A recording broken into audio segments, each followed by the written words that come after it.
Bonjour, bienvenue à cette conférence web de la filière FIU2R. Je m'appelle Alfred Marr, je suis médecin interniste à l'hôpital Saint-Louis à Paris.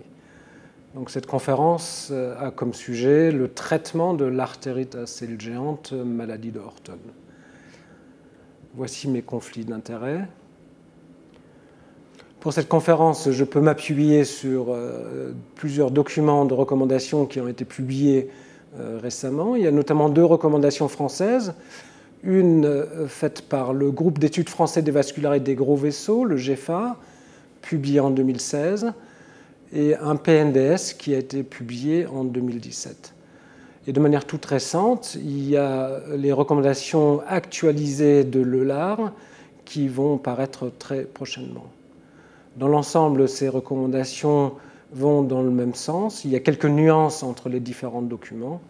Et puis, ce que je vais vous dire ici est dans l'ensemble une synthèse de ce qui se dit dans ces recommandations. Il y a différentes classes thérapeutiques qui sont utilisées dans l'artérite à cellules géantes. Une partie dédiée à la corticothérapie, une partie dédiée au traitement adjuvant de la corticothérapie, une troisième et dernière partie sur les autres traitements spécifiques, éventuellement à prescrire pour un traitement d'une artérite à cellules géantes.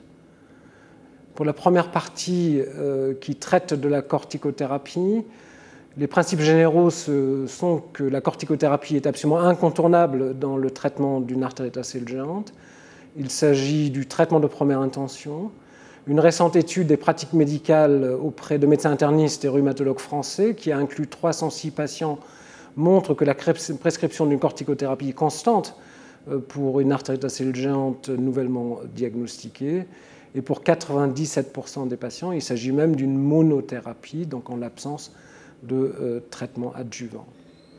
De manière presque un peu paradoxale, on a assez peu de données d'études qui peuvent nous guider dans les choix de la corticothérapie, qu'il s'agisse de la molécule à prescrire, la prédnisone ou une autre formulation de corticoïdes, la dose initiale, est-ce qu'elle est adaptée au poids ou une dose fixe. En France, on prescrit préférentiellement la prédnisone et puis on calcule la dose initialement prescrite en fonction du poids. Il n'est également pas clair quelle durée de traitement il faut prescrire et les indications des bolus intraveineux. Donc, beaucoup de recommandations en matière de corticothérapie reposent sur l'expérience de médecins qui s'intéressent à cette pathologie. Ce tableau est extrait du PNDS qui a été publié en 2017, qui résume la posologie de prédnisone à prescrire pour une artérite à cellules géantes. Pour une forme non compliquée, le consensus est de prescrire de la prédnisone à la posologie de 0,7 mg par kg par jour.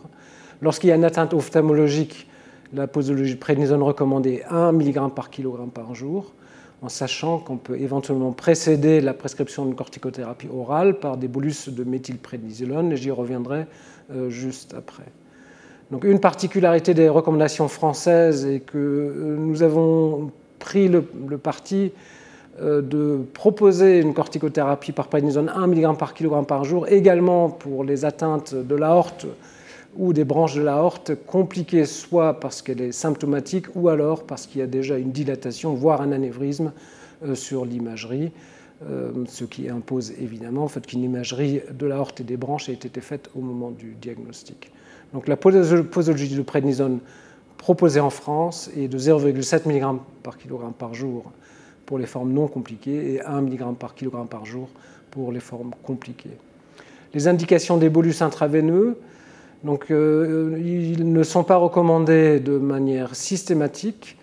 Ce que l'on retient, même en l'absence de données qui permettent de le prouver, c'est de prescrire 1 à 3 bolus de méthylprédnisolone à la posologie de 500 à 1000 mg par jour pour les formes avec atteinte ophtalmologique, en sachant qu'il ne faut absolument pas retarder la prescription ou l'initiation d'une corticothérapie. Donc, il est bien ou il est recommandé de faire des bolus de méthylprédnisolone à condition que cela ne retarde pas l'initiation du traitement corticoïde d'une manière générale. Pour la décroissance et la durée du traitement, là aussi on manque de données solides. Dans les recommandations françaises, ici sur la gauche, vous voyez un schéma de décroissance de la corticothérapie, l'objectif étant d'arriver à 10 mg par jour au 6e mois de traitement et à 5 mg par jour au 12e mois de traitement.